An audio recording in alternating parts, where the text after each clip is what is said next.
Welcome to success trading point. सबसे पहले ये वीडियो जो है एजुकेशन पर्पज़ के लिए है। चलिए देखते हैं आज मार्केट किस तरीके से मूव किया है। सबसे पहले देखो मार्केट यहाँ पे ओपन हुआ है, सीधा सीधा रिकवरी किया है। उसके बाद एक रेंज में रहा, उसके बाद रेंज जब ब्रेक किया तो एक अच्छा सा नीचे की तरफ ब्रेकआउट किया है। उसके बाद फिर रिकवरी किया है, फिर एक रेंज में आके फिर से फिक्स हो गया है।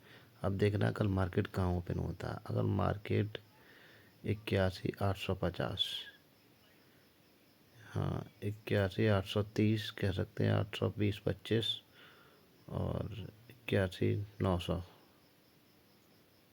82,000 के अगर ऊपर जाता है मार्केट, कोई भी कैंडल 5 मिनट की रुक जाती है, उसके ऊपर जैसे जाना शुरू करता है आप एक कॉल ले लीजिए। कम से कम 82,396 यानी 82,400 तक जाएगी।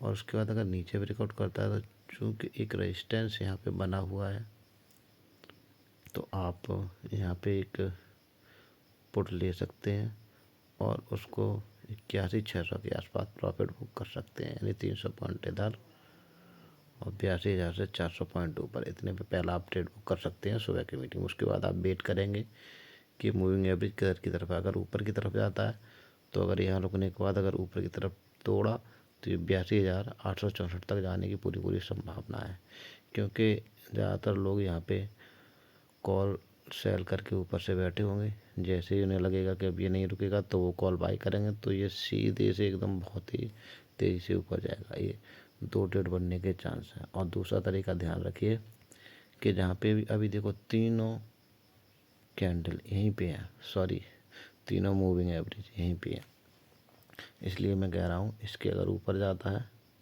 तो आप एक कॉल बाई करिए 82,022 के, और अगर 81,800 के नीचे जाता तो आप एक पुट बाई करिए। और यहाँ पे रुकने के बाद अगर ये रेजिस्टेंस जो है 81,620 अगर तोड़ा तो 81,139, और हो सकता है और भी ज़्यादा नीचे जाए, क्योंकि आजकल नेगेटिव सूचनाएं चल रही हैं। अगर रसिया अमेरिका अगर ऐसा कुछ कदम उठाता है, ईरान और अमेरिका में चल रहा है, कुछ मतभेद हुआ, अगर लड़ाई झगड़ा शुरू हुआ तो शेयर मार्केट बहुत तेज़ी से नीचे ही जाएगा। तो देखते हैं कल कहाँ ओपन होता है। अगर मार्केट फ्लैट ओपन होता है इतने बीच में तो ऊपर जाए तो कॉल, नीचे जाए तो पुट। और अगर गैप अप खुल जाता है कहीं यहाँ पे तो पहले तो एक प्रॉफिट बुकिंग आएगी नीचे की तरफ, फिर उसके बाद यहीं कहीं से 82,023 से रिवर्स होगा तो फिर से आप शाम के टाइम में कॉल बाई कर सकते हैं।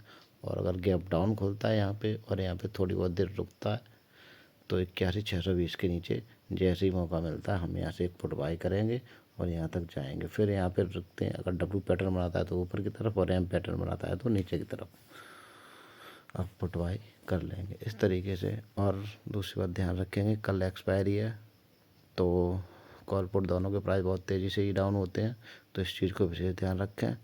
और जो मैंने स्ट्रेटजी पहले ही बताई है, अगर तीनों कैंडल जिस भी 5 मिनट पे मिलती हैं या 1 मिनट पे मिलती हैं जिस पे भी, तो आप उसके ऊपर जाए तो कॉल और नीचे जाए तो पुट बाई कर सकते हैं।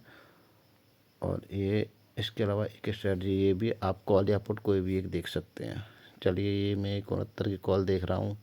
अगर जैसे सुबह इस पर कॉल लूँगा तो कितने पे लूँगा, 5 मिनट पे बात करते हैं तो देखो जब तक ग्रीन के ऊपर नहीं जाता तब तक बाइंग, यानी कि 116 के आसपास बाइंग बनेगी। लास्ट ही है, लास्ट में 116 पे अगर कोई भी कैंडल 5 मिनट की यहाँ तक आती है उसके बाद ऊपर की तरफ जाती है तो 116 से 288 तक जाने की संभावना पूरी रहेगी अगर रिवर्स होता है तो। और अदरवाइज अगर नहीं होता रिवर्स तो आप पुट पे देख लीजिए।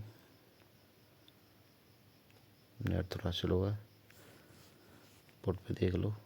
इसका लास्ट स्विंग आई 169 है, तो 169 के अगर जब ऊपर जाता है तो आपको उसके ऊपर पुट बाई करने को मिलेगी।